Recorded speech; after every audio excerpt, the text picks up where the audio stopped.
God bless everybody. It is July 28th of 2023. We're talking the 9th of Av here, and I've been talking about for some time a potential invasion by Turkey into Syria and Iraq. Tonight we just saw a report come over from ABC. This was in the last few hours. Kurdish groups, Turkish strikes in Syria and Iraq kill 8 fighters. You got to look at Daniel 8. If you're not looking at Daniel 8, you're missing this picture, man. Look at Daniel 8. It tells you the Kurds are going to align with Persia before long. And Turkey's going to crush both those nations. But there's a process here. And part of that process is Erdogan's going to go down and take out those Iranian proxies also, but he has to soften up this northern front so that he doesn't have any issues with the Kurds. And if you remember how Alexander the Great, we talked about Alexander the Great and how this is going to play out just like it did before. Turkey comes down into Syria, they hammer the northern borders, and what happens is the Kurds basically fall back towards the east and they go down into Lebanon. Okay, so let's look at this. And it's not just Syria, they're actually hitting both Syria and Iraq, and that's important because they want to soften that northern border up, but they're going to probably invade in Syria before they're done. So let's look. This is from Iraq, ABC News. Kurdish-led armed forces in Iraq and Syria alleged that Turkish airstrikes killed a total of 8 of their fighters Friday. Counter-terrorism service of the regional government in the semi-autonomous Kurdish region in the northern Iraq said in a statement that 4 members of the Kurdistan Party's Workers' Party, or PKK, were killed in another wounded in a Turkish drone strike in Bajar district in Soleimania, I'm sorry, I'm butchering these names, in Kurdish region of Iraq. The drone targeted a vehicle carrying the PKK fighters near the village of Rangina, it said. Also Friday, the Kurdish-led Syrian Democratic Forces, which control much of the northwest Syria, said in a statement that 4 of its fighters were killed by the Turkish drone attacks in a village, in this village, and in this region. And so I'm not going to keep repeating these words. I can't say them half the time anyway. So you can read it. The statement accused Turkey of aiming to undermine security and stability in the region. Wow, that's amazing. Somebody actually reported Turkey doing something wrong. There is no immediate comment from Turkey on the strikes. Violence is the latest in a month-long escalation between Turkey and Turkish-backed groups and Syria and Kurdish fighters in Syria and Iraq. So this isn't just overnight. They've been talking about this for a while. They've been just trying to genocide the Kurds in general, and they're not being. No one's talking about any of this. And the Kurds or the Medes are extremely important, Daniel 8 through 12, and so you need to watch that. Turkey has spent years fighting the Kurdish militants in its east, and large Kurdish communities live in neighboring Iraq, Syria, where they have a degree of self-rule. They also exist in Turkey, Iran, a number of places like that.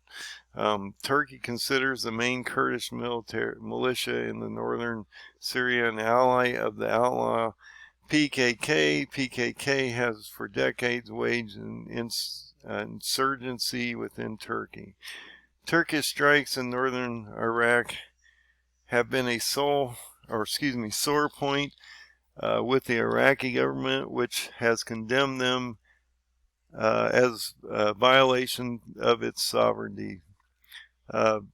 Turkish President Erdogan is expected to visit Iraq in the near future. Actually, they were talking about possibly this next week. where the PKK activities and Turkish strikes in Kurdish region are likely to point to discussion. Now, we just talked about Erdogan. He's been setting up all these different groups, and he's been talking to all these different areas. He just went and talked to the Palestinian leaders about this problem with Iran because he wants to protect the Temple Mount. So all these different things going on. But now we are actually watching them start to launch some attacks. There was one other thing I wanted to point out. So I had reported that we had this discussion between Assad, Russia, and Turkey's stubbornness. Okay, so they know he's going to be a problem. They've been abandoned by him when they let Sweden in to NATO. That pretty much sent a message to both Assad and Putin and the Kurds that this was going to start to turn out bad. I did notice Assad's forces were starting to do some shelling down in here, and that's that area I was talking about where we're going to possibly see this invasion, where all this activity is. And if Turkey comes down in here, then would they try to cut them off? That ends up badly based on history. We'll see how that turns out. So it's interesting, though, that about 12 hours before this attack by Turkey, we had this thing go on. Now, it's not showing the map right now where these new attacks are on this area, at least on the Kurdish live maps anyway. So I just wanted to point this out, let you know that we've had some movement on the front. There's no invasion yet, but usually when they start doing massive bombings and things, you might see an invasion shortly after that. I've been talking for a while. We just had, now one thing I wanted to say is we had that Koran burning in Sweden, okay, that second one that made Erdogan upset. Well, then Sweden is playing both sides now, and so they gave a permit to a woman to burn a Torah in Israel. How that happens, I don't know, and how they have the ability to give that authority in front of their embassy, I guess. So that's how they did this. She did not burn the Torah. She burnt a letter or piece of paper, or had some writing on it or something.